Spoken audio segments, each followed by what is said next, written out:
Cuando escuchas la palabra radio, miles de imágenes vienen a tu cabeza, desde Hertz hasta Oliver Lodge, la compañía Westinghouse y sus receptores de radio, las frecuencias AM y FM, y así infinidad de personas y sus aportes a este medio masivo han marcado su huella en la historia.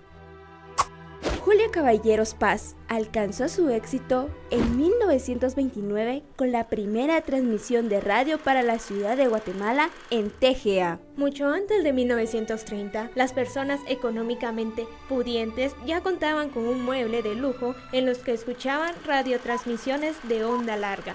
¿Qué tienen de importante la fecha 1930? El 15 de septiembre de ese año se inaugura oficialmente la radio TGW. Gracias a esto, muchos íconos de la locución salieron al aire y han sido recordados a lo largo de la historia en la radio de Guatemala.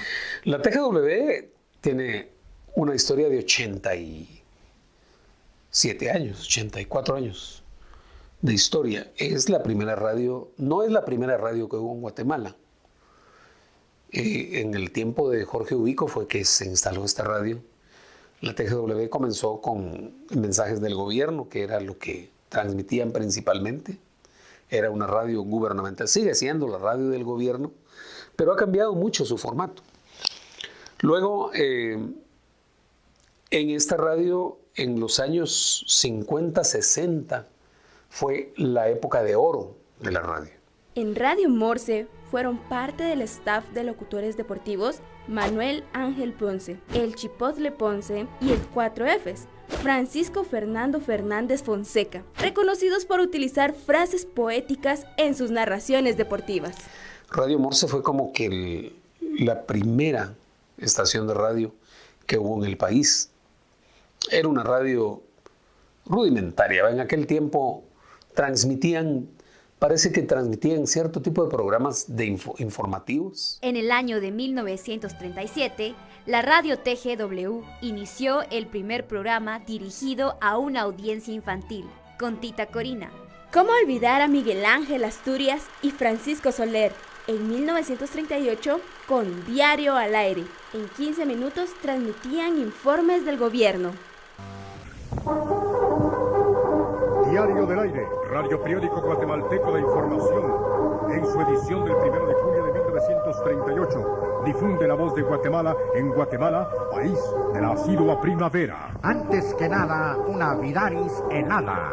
Diario del Aire, al iniciar sus labores, presenta un respetuoso saludo al señor presidente de la República, a los miembros de su gobierno, al honorable cuerpo diplomático y consular acreditado en el país, a la prensa y al pueblo de Guatemala.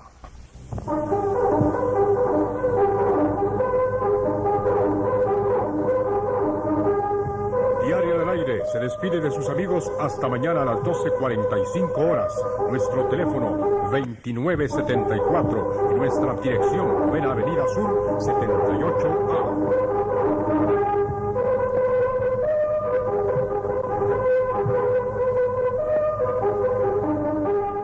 Posteriormente, en 1946, el radioteatro infantil inició con la conducción y dirección de Marta Bolaños de Prado y José Castañeda Medinilla.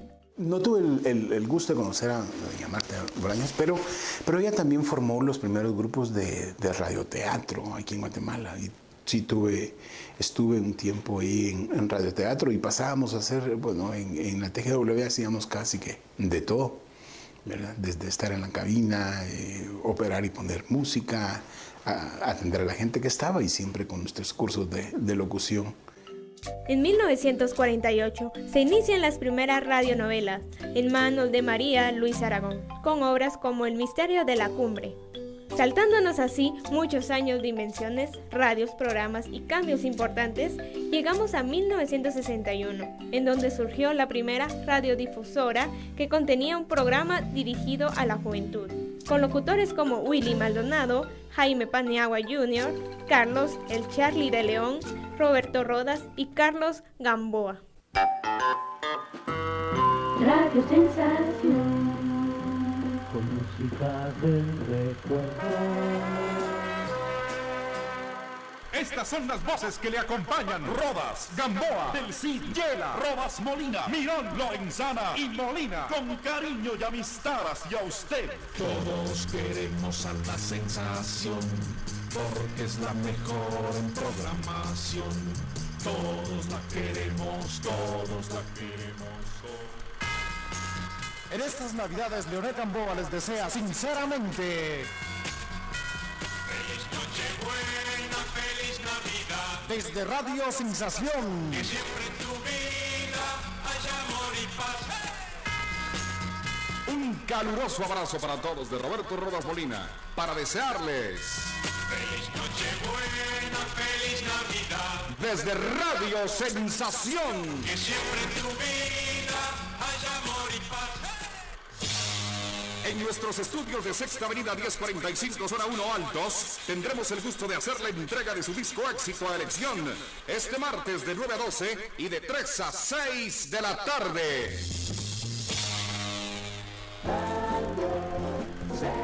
Sensación, Canal 1240.